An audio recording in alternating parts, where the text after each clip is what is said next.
Romain Leboeuf, je suis boucher à Paris et je suis meilleur ouvrier de France. Je suis issu d'une famille d'artisans bouchers, mes parents étaient bouchers, mes frères aussi sont bouchers, dont mon frère aîné qui est meilleur ouvrier de France et mon deuxième frère qui prépare le concours en 2018. J'ai grandi dans une boucherie depuis mon plus jeune âge et puis je me suis installé maintenant il y a 4 ans ici.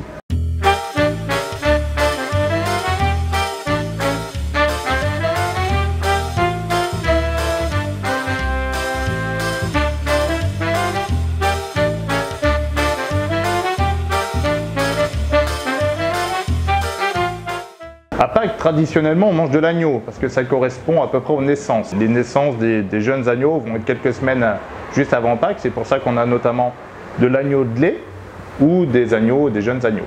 L'agneau de lait, c'est en fait un agneau qui vient de naître. Il a juste quelques semaines. Alors qu'un agneau traditionnel, comme on a dans nos étals en boucherie, c'est un agneau qui a quelques mois. Donc qui est déjà plus fini, mais plus gras aussi. Meilleur à manger. Alors que l'agneau de lait, on est sur vraiment des petits animaux, c'est des animaux qui en carcasse vont faire entre 6 et 9 kg en carcasse entière, et puis on mange quasiment un gigot pour deux, quoi. Alors que sur un agneau traditionnel, un gigot va faire entre 6 et une dizaine de personnes. Très clairement, ouais, la viande d'agneau est l'une des plus techniques à travailler. Déjà, c'est l'une des plus dures à sélectionner, et c'est l'une des plus dures à couper, à préparer, à parer, etc. Entre ce qu'il faut enlever, ce qu'il ne faut pas enlever, ce qu'il faut garder, les points de coupe sont aussi très précis. Sur les agneaux, il y a beaucoup de déchets, c'est-à-dire que si on abat une cinquantaine d'agneaux, sur les 50, il va y en avoir une dizaine qui va bien tomber, et les 40 autres risquent d'être un petit peu moyens. Alors après, ça dépend du niveau d'exigence qu'on s'applique, mais moi je sais que par exemple, j'aime particulièrement les femelles, tout simplement parce que le grain, la fibre, elle est plus fine et le gras est plus important. Et puis après, il faut que je trouve des femelles de couleur claire, parce que les gens apprécient les chairs claires. En fait, l'idéal des agneaux, c'est prendre des animaux qui têtent encore. On est sur une chair qui est plus liteuse, plus fine, avec un gras qui est plus ferme, plus dense, qui va dorer, croustiller.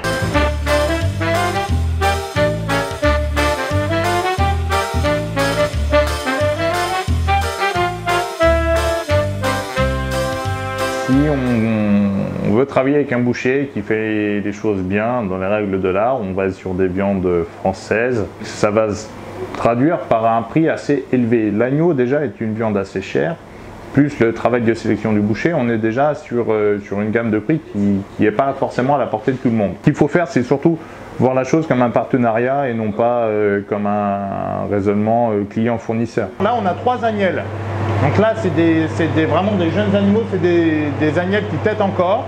Comment on peut reconnaître un bel agneau? Tout simplement, principalement, avec le gras. Donc là, on peut voir que les 3 sont assez couverts. C'est exactement ce qu'il faut pour faire une cuisson.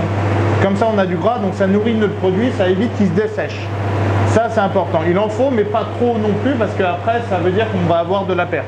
Donc là, les 3 sont assez couverts, bien cirés, et le gras, il est uniforme, c'est parfait. En termes de conformation, elles sont très correctes. Elles ne sont pas non plus ce qu'on appelle explosées de viande, elles ne sont pas non plus vraiment surclassées. Après, ce qu'on va vérifier, c'est la couleur. Donc là, on prend tout simplement les bavettes et on garde à l'intérieur les couleurs. Et là, il faut un agneau le plus clair possible. Là, entre les deux, la différence, elle est assez minime, mais le plus clair, ça va être celui-ci.